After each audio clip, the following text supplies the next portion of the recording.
Hello and welcome to the show. We start this week's FailRace episode with Suzuki Blue Fox on a GTA 5 trying to deliver a trailer being rather pestered by an attack helicopter. I assume the truck or trailer are armoured because the rockets, while no direct hits, can certainly get close for some splash damage. Anyway, the helicopter continues to fire and continues to not quite take out the truck.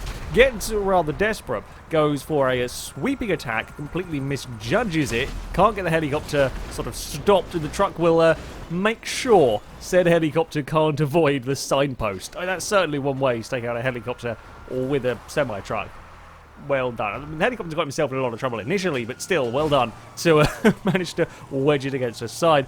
Carfan93 is trying to get away from the police, or more specifically, the FailRace Police Department. They haven't made an appearance in a little while, so it was about time they did. As the player goes down a hill, the FailRace Police Department tried to do an aerial attack, fail, and of course, go for a tumble. Fairly straightforward tumble from them, however, well done, nevertheless. Ninja Man 2 is also trying to get away from the police. This time around, it's not the FailRace Police Department that are making silly mistakes. It is the player. Seeing a spike strip up ahead, he goes for an alternate route off-road. Said alternate route is surprisingly bumpy, and said car goes for a couple of tumbles. However, it does get away with it. Does get away with it rather well, landing on the train tracks. Stick Power 78 on Forza 6 struggles to get his car off the line here at a rather soggy Brands Hatch. Everything gets a little bit weird going into turn 1. Yep, that's absolutely not how cars do corner. That's some physics-defying stuff right there. Lag playing funny buggers apparently with turn 1 there at Brands Hatch. Plastic Warrior 7 on Forza 7 trying to start a race with an Isetta.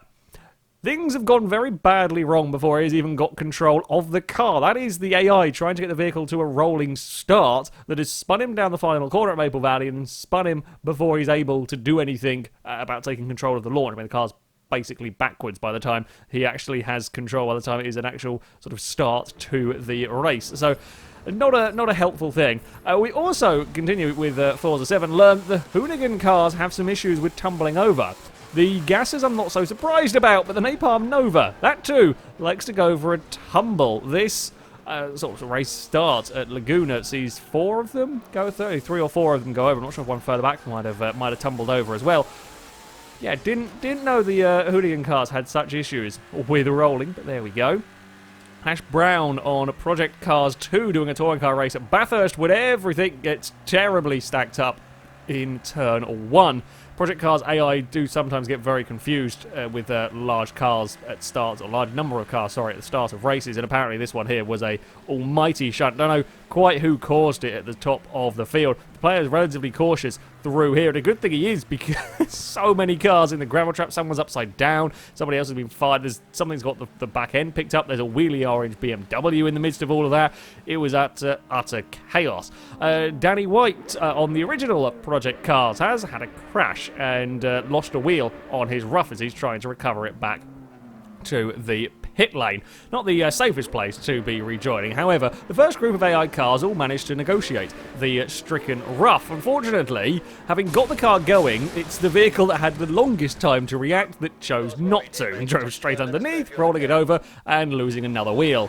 That's definitely not going to be recovered back to the pits. On to F1 2016. Williams gets in trouble across the curb, very nearly goes for a spin when a Manor couldn't decide which way to go, and in the end just runs straight into the back of the Williams for many rotations. I'm not quite sure how many that was, but a serious spin dryer for the Williams. Amazingly, only really the front wing that came off badly in all of that, but there we go. K-Paul 91 on Mafia 3 carries a bit too much speed through a corner, spins his car before sudden appearing lamppost would screw him over. You don't really want a lamppost to suddenly sprout out of the engine bay of your car. It's not a particularly helpful thing to have happen. Your car's not going to be going anywhere anytime soon, and in fact there's a lot of smoke, and it's not long before there is probably going to be some fire in all of that. Speaking of fire, Macaroni on Armour 3 is trying to rescue a rolled tanker. I'm not quite sure how the tanker truck has managed to end up on its side off of a bridge. However, he's trying to recover the vehicle. It doesn't want to be recovered. After a few attempts, it wasn't going particularly to plan. He tries connecting the rope once more, and on this particular attempt, things go even worse. The truck gets rolled over, then explodes and gets sent to orbit. It didn't like being upside down. That's about as well FailRace recovery service, I think, as things go. And finally, we have that Mudkip on wreckfest start of a race. Everybody already starting to get a little bit stacked up. One of the AI cars goes for a tumble. He then gets wiped out and put on his side by another vehicle and is stuck, can't do anything about it, before being carried down the road. A couple of bumps from cars behind, and then one shot right into the roof. And there is then not very much car left whatsoever. Well, it does eventually get reset. This is taking Flatmobile to a whole new level. There's just nothing left of the car. The initial fall, the first couple of impacts were pretty heavy on the vehicle, but the one into the roof is what did all of the damage here. But amazingly, the car still works. The car is still drivable. A couple more knocks and it'll probably be out of the race, but the vehicle is still working, and is still working well enough to actually go and get an overtake on a car. There's more mayhem further around. Yeah, I mean, we've seen plenty of damage on Wreckfest before, but this is a truly huge amount of damage. Was it the car that he rolled over that put the hole in the roof? It was. And his ultimate karma right there as well. Yeah, the AI car he rolled over off the start line is the one that aimed for the roof and, well, turned what was a relatively nice car into a, reimagining of the old flat-out Flatmobile. But there we go. That is going to be it for this episode. If you have clips you'd like to submit to this series, you can via our forums. There'll be a link in the description. At the very top of the page is the FailRace clip submission section, and in there you can find all of the rules and how to submit them.